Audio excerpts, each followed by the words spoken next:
Hi guys, how's it going?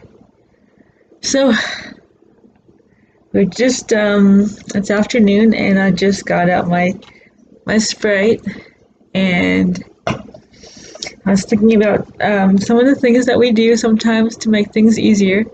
We don't mind just doing what we do, obviously what we can to live and to just do. But sometimes with my jumping,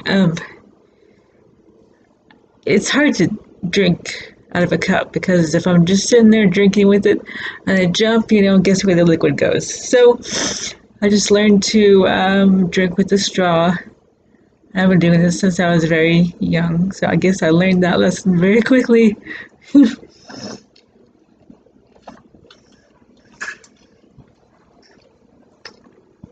So, excuse me, my nose is stuffy today. So, today's topic is about video games, and that's actually another adaptive thing, I guess you could say.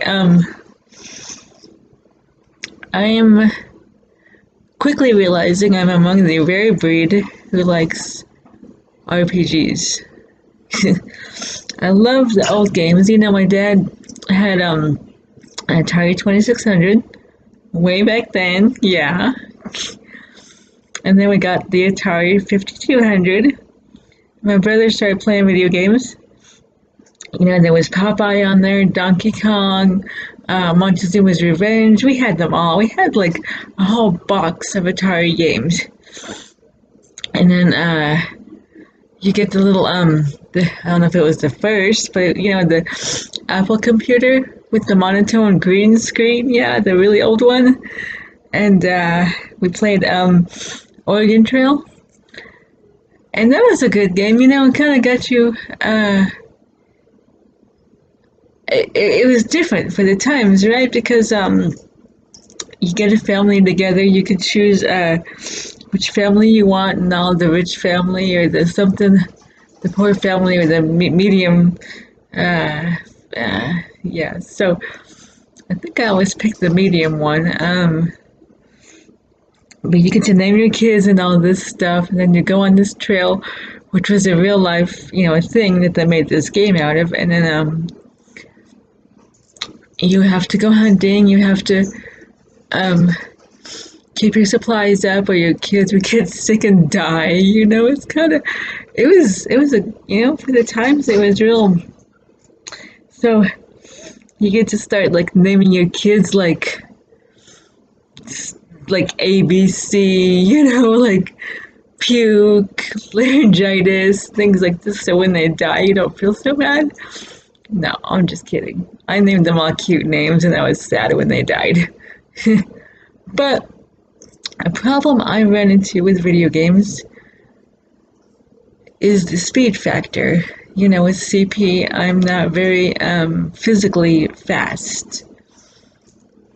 And so it puts a damper on playing things like Sonic the Hedgehog, right? Where he's all here, and here in 2 seconds.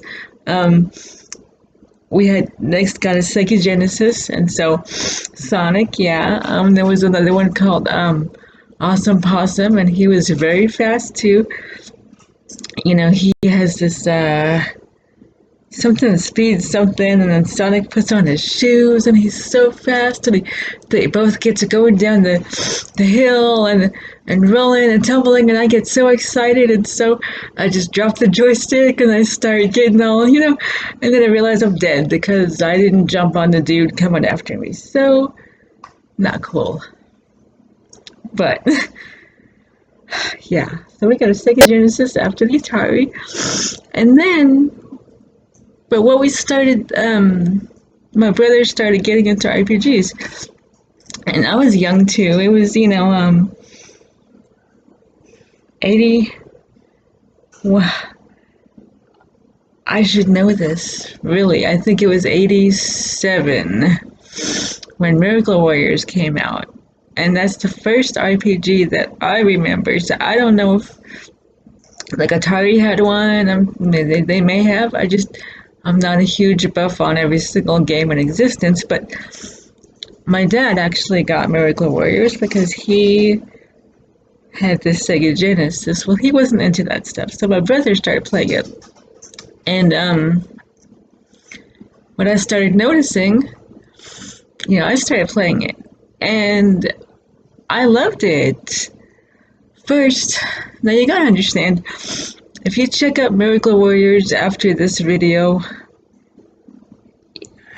it's 2019. I don't want to put the game down, but you might not like it just because of all of the things going on today. But you have to realize back then, this was such an innovative game. From the very, very beginning, you realize it's like nothing like you've ever played before. First of all, it has a plot, an actual plot and storyline that you've got to see through. So you start and the king or something tells you that the lands are in ruin and this demon got out of its seal, and then they believe you're the one to put it back, right? So you start on your adventure, and there's a town that's nearby the castle, so you start walking, and you're probably going to get into a battle before you get to the town, though. So you're going to notice it's got some options, attack, run, magic, this and that, and talk, and so I'm like, hey, wait. So you click attack. Okay, it asks who you want to attack. Well, you only have one character at that point, so you pick yourself. And it's a whole, okay, you go. And then the enemy goes. And then it asks you again, attack, retreat, talk, defend, magic. So, I get to take turns here. I go, they go. I go, they go. I get to pick what I want to do. That's pretty awesome, That means if I have to go to the bathroom or something, if I get hungry, want to eat a snack, eat some chips, whatever, take a drink of my water, I'm not going to die. I don't even have to hit pause. This is cool. Nothing is going to happen unless I push attack when I should have pushed defend, right? And that's on me if I die. So I can totally handle this game. It has a good plot, and actually Miracle Warriors had some things that they're just now doing for newer games, actually, and that is you can actually kill a good merchant that's just walking on the side of the road. But if you do kill a good merchant, you lose character points. And I still don't see that in a lot of stuff today. Now you lose character points in Miracle Warriors, and the townspeople don't want to talk to you. The other merchants you come across are afraid of you. You have to build your character points back up. Pretty cool, right? You've got to buy herbs, you've got to buy everything. You've got to find flashlights for the dungeon and all, masks, and you got to buy a ship when you're ready to go overseas and stuff like that, and find your next character. It's awesome. I can't tell you just how much I love that game. I've won it a couple times. My brother's won it a couple times. So next they had Fantasy Star. Now this is still the Master System, Sega Master System. Fantasy Star with a PH. And so, okay, hey, it's another RPG, that's awesome. Because, getting into, when Sega had, when the Genesis had Golden Axe and Streets of Rage and all those games, I love to play them. But what I've repeatedly run into is it was very hard to play by myself. So I'd start to play with my brother, which was awesome. But on Golden Axe with how it moves the screen for you as you're going along, so that it just continuously moves as you move. So going if you have to jump over a cliff or something, right? And so my brother's jumping over the cliff, making it to the other side. I find I didn't have enough. I think it was like a double right on the joystick or something, and a C button, or a right and a double C or something. It was something hard for me to do because it was just that real fast movement, right? So what I would have to do basically is let him jump over the cliff to the other side, and I would just basically fall in the hole and die and reappear one life less on the other side because the screen moved, which sucked. Because by the end of the game, I was dead and he was still playing. Now, you get that same thing in Streets of Rage, but they had all these cars you could, use. And actually, I think Golden Axe had the dragons you could use too. But yeah, there's just that. I loved, the fighters like Mortal Kombat and Eternal Champions. I get Xavier going on Eternal Champions, and but again, like in Mortal Kombat, there's those finishing moves, right? There's like I don't know, BBC down down up C C C. It's ridiculous, and you have to do it all super fast in like 2 seconds. I usually couldn't make those finishing moves, so it was really hard. So back to Fantasy Star then. Fantasy Star 1 for the Master System. It was kind of different from Miracle Warriors, but still an RPG. In Miracle Warriors, you get to name your first character, and then your other 3 characters' names are set, and their stories are set.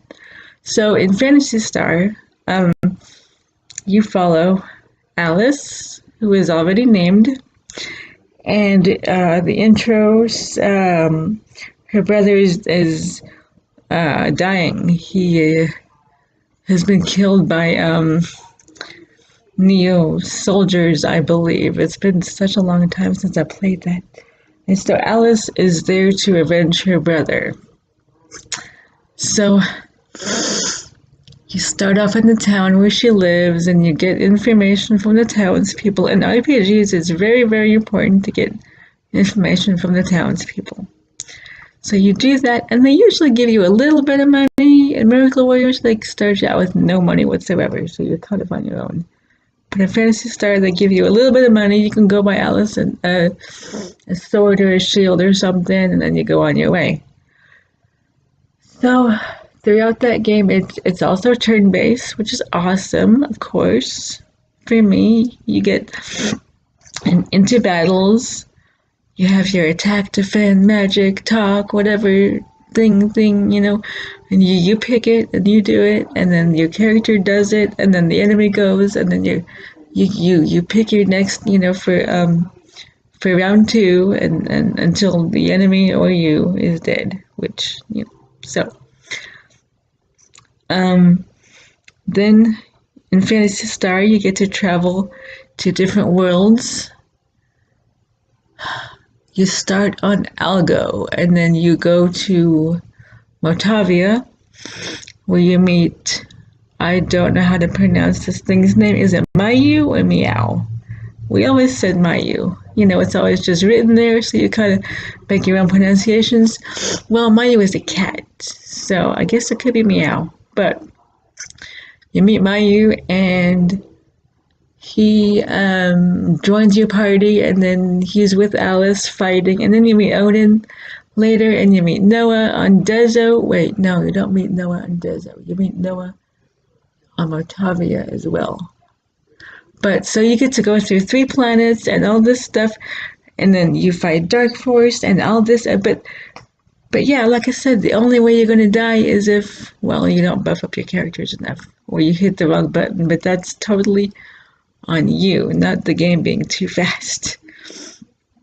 So then Sega Genesis came out, and Phantasy Star 2 came out. Okay, cool. There's a second one. Sequels are awesome. So again, you start on the Algo Star system, and you get to go to Ah, Dezo, but I don't remember Motavia. Moda. Do you get to go? Anyway, you do travel planets. You collect your party members over time. There's a character. Again, I don't know if you just see the name written. I call her Nia. Maybe her name is Nai, but I don't think at this point I'm spoiling anything for people. But Nia dies, and you're all sad because you traveled half the game with her, and it's in the story. You can't fix it. You can't help her.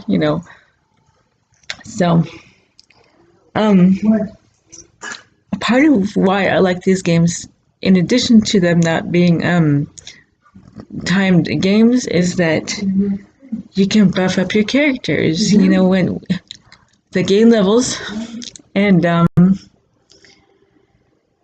some games are already set.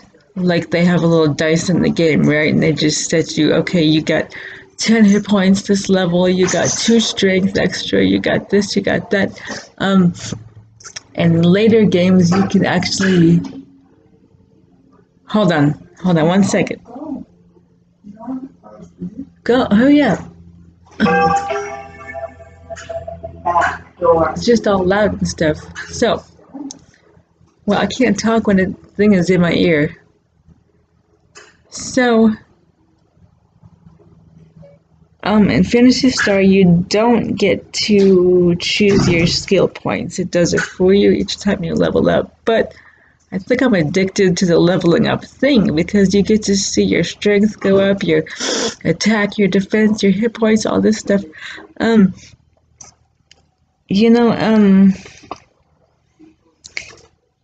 I deck my characters out. Every RPG, I level grind as much as I possibly can. Because one, you have to do that, or you'll die. And two, RPGs give you squat for money. I hate to say that, but they do. You are broke through like 3/4 of the game. So you level grind. So all your characters get the armor they need, the weapon they need, and everything. So I was actually hugely proud of myself. Phantasy Star 2, right? You have 8 characters, and then when Nia dies, you have 7, obviously. So I took. Okay, your main character is a dude in that game, so you have to have him in your party at all times. And then there's, okay, what order? You had Nia, she died. Okay, you have Rudo, you have Amy, you have Hugh, you have Anna, Kane, and Sher. Okay, so each character is good for something different. Well, I am hugely proud of myself because I took Amy, Anna, and Sher, all of the ladies, and I killed Dark Force. That is hard to do in that game because they gave the ladies squat for defense. They kind of go through this whole thing in any game you can play a lady or a guy. The girl has a higher accuracy and higher agility, and the guy typically has a higher strength and defense. So, to take all my ladies and kill Dark Force, that was really, really cool. Then you get to Phantasy Star 3 for the Sega Genesis. Now, I love Phantasy Star 3 so much, but I have to tell you guys one thing. Phantasy Star 3 kind of reminds me of Halloween 3. Yeah, the movie Halloween. I personally feel like it is an awesome, awesome movie. It has everything. It has a different ending that you wouldn't expect of that time, maybe, or any of this series. So does Phantasy Star 3. Phantasy Star 3 has 4 endings. You can pick your ending, basically, on who you marry in Generation 1. There's 3 generations in the game. Who you marry in Generation 1 will give you 2 choices of characters for Generation 2. And then Generation 2 has 2 choices of characters to marry. You marry one of them and you get the 3rd character in Generation 3. So there's 4 endings of the game. But like Halloween 3, Phantasy Star 3 is so different, you may not realize you're playing a Phantasy Star game. They try to incorporate the Nia items in the end, and you fight Dark Force, but it feels like a whole different game. Nonetheless, I love it. I love it. I have nothing bad to say about this game. It is just a different game. Like maybe they should have just called it something else. If they called Halloween 3 just Season of the Witch, oh yeah. And then you could make a sequel out of that one. I love that movie, by the way. I love Phantasy Star 3 too. But then you have Phantasy Star 4. And guess what? Alice is back. Like what? How did she get back? This is I don't know how many hundreds of years after Phantasy Star 1. How is Alice here? And they never explain it, and then they never give her age in the game either. So it kind of leaves you a little mystery here of how she got here. So, and then you find Ren, who is in Phantasy Star 3, and Rune, who is actually the 5th generation of Noah from Phantasy Star 1. So there's many ties in Phantasy Star 4. And then again, same strategic role play, turn-based, you go, they go, you go, they go. So, I mean, it is so, and then it's just amazing. And I can play these games, and I can win these games.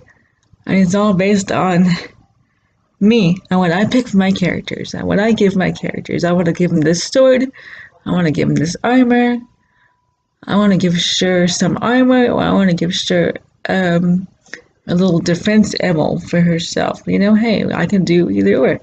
I want to give Rika from Phantasy Star 4 2 weapons, or I want to give her a weapon and a little ammo thing, which is a shield for a girl, you know. But and I don't know if I can, if anyone has not seen this yet, I don't know if I can do this. Can you see this? Look here. I don't know if you can see that. Up a little bit more. Can you see this? Hold on here. 1 second. Let me get a different angle. Because apparently I love Phantasy Star 4 so much that here it is. Who knows who this is? Come on now. Come on. Yeah. Yeah. So now, yeah, I think I posted that on the Sega Facebook page. So I don't know, but I think I did. Yeah, obviously I love Deza. And if Deza was an actual character that you could like put in your party when you go into battle, that would be so sweet. So then the Sega Genesis made Shining in the Darkness. I was gonna say Shining Force first, but no, it's Shining in the Darkness first. And again, I don't know if that was the first of its kind, but that's the first that I am aware of, especially by Sega.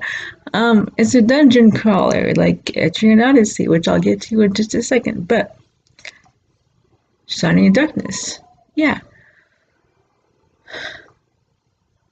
Again, turn-based. All these are turn-based that I'm mentioning because that's basically all I like to play, all I can play, but and then again, it's a different storyline, different world, you know, you get your party together, you have your character who you could name, and then there's Milo and Pyra, who you meet in town at various points of the game. So, They usually set you up in RPGs. Your main character is usually a fighter or some defense, fighting or defense person.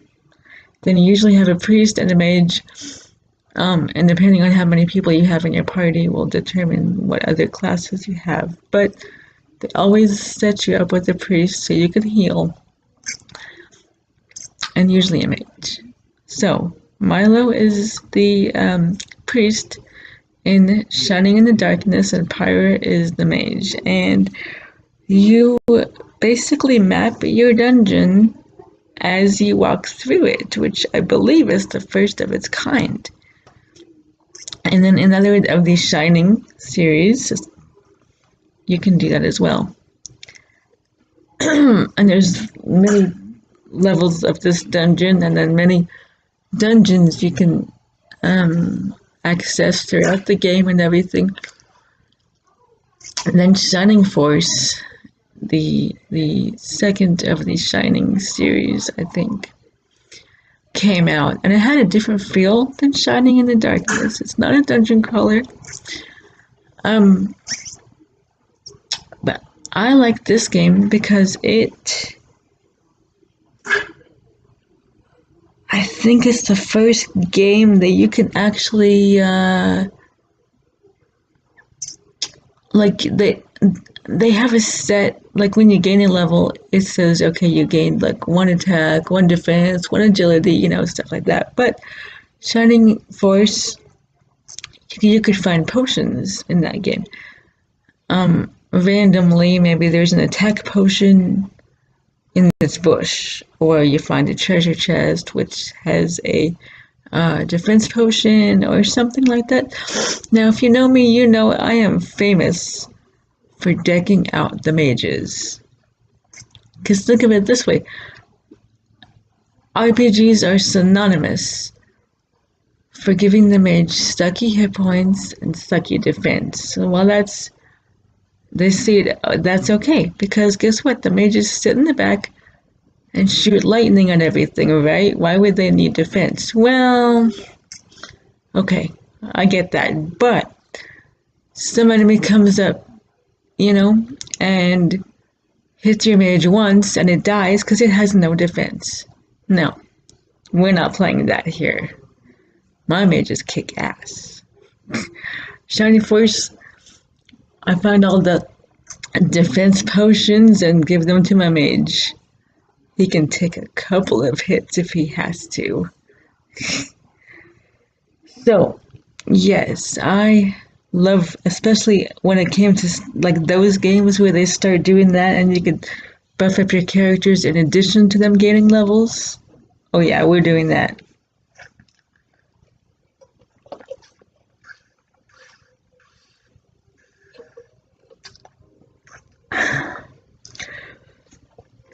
So, covered the Master System, covered the Genesis. We love Sega. We've been playing Sega forever. I have a Sega in my room right now. Now, my brother told me about a month ago that I gotta turn it on every now and then or it's gonna kill it. And he told me what to do in the event I have not been doing that, which I didn't even know that was a thing. So I hope I did not kill my Genesis, because the last time I played it, I could still play it. It worked, but that's been a while. So, but Sega CD, same thing. Shining Force CD, a Dark Wizard. Awesome game, and your characters and the enemy could go up classes. I think they did in Shining Force, actually. I think they could in Shining Force. I don't remember, but they do in Dark Wizard. That was so amazing, because usually you just see things from your character's point. Now the enemy is gaining classes too. That's cool. But still turn-based, so I can still play it. I love it. It's strategic. I'm using my brain to play these games. Yeah. Dark Wizard.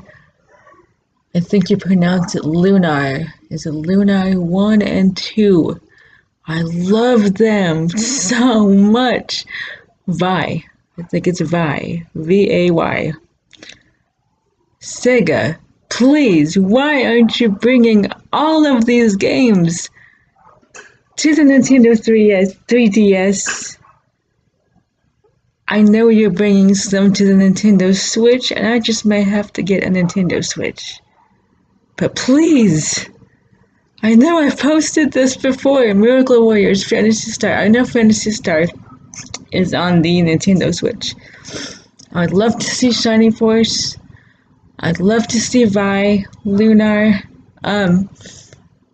Dark Wizard, something, please, Sega.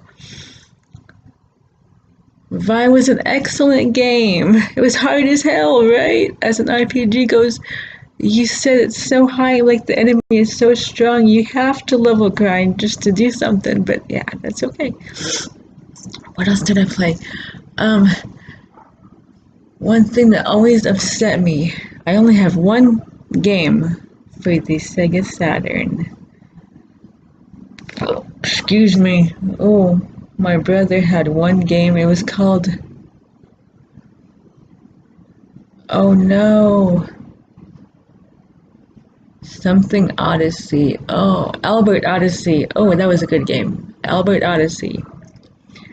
But the one game that I have for my Sega Saturn is Shining Force 3 Part A. And then that's when Sega did not put Part B or Part C through to America. And I'm like, no, Sega, no! And then they stopped producing their own games for systems, for their own systems and stuff. So I don't have an emulator. I don't know how that stuff works. I can't translate stuff and I don't know Japanese. What happened to Julian? Okay, I can read about it. I know what happens. I read it. I can't play it. Oh my gosh. I left Shining Force 3 and I played A several times and won it, and all my people have a rapport with somebody else because you can do that in that game. And I can't play B or C. Please, somebody. So now I'm into Nintendo 3DS. I got the Nintendo DS when it was new. I think I still have one in my underwear drawer.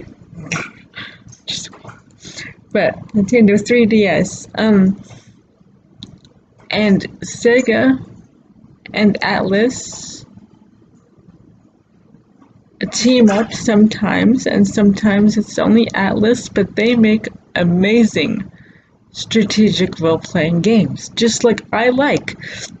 Because, we have PlayStation, we had an Xbox, but the games are more like action RPGs now, and I love to watch them, and I try to play them, but again, with the speed thing, and then you don't do something fast enough, and the enemy comes up and hits you, and you're dead, or something, and you're just like, oh. So I got onto my Nintendo DS, and games, they have a Lunar. Sega made a Lunar Dragon Song. I've not won that yet. I haven't won it yet.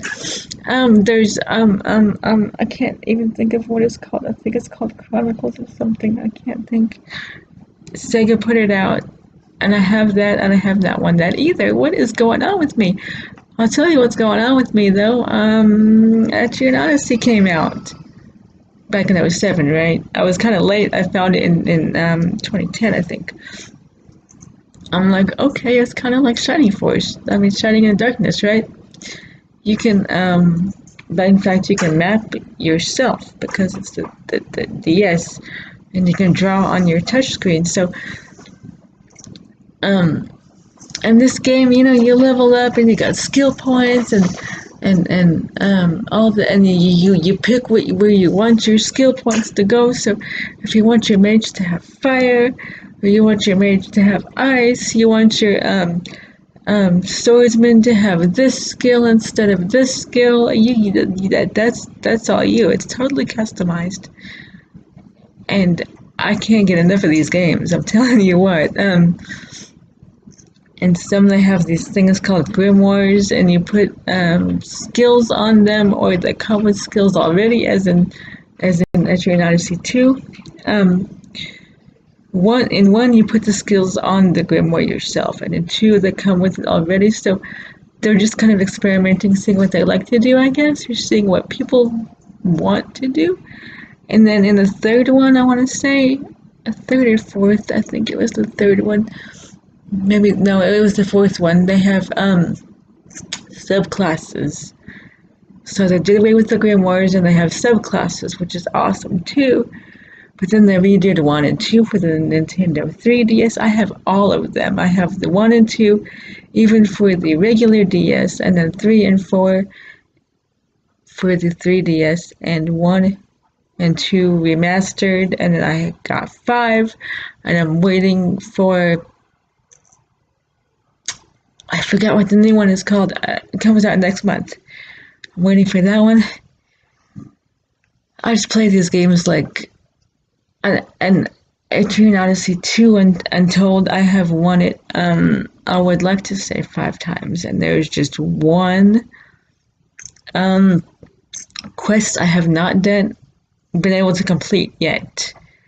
So if anyone's playing that game, you could tell me how to do it.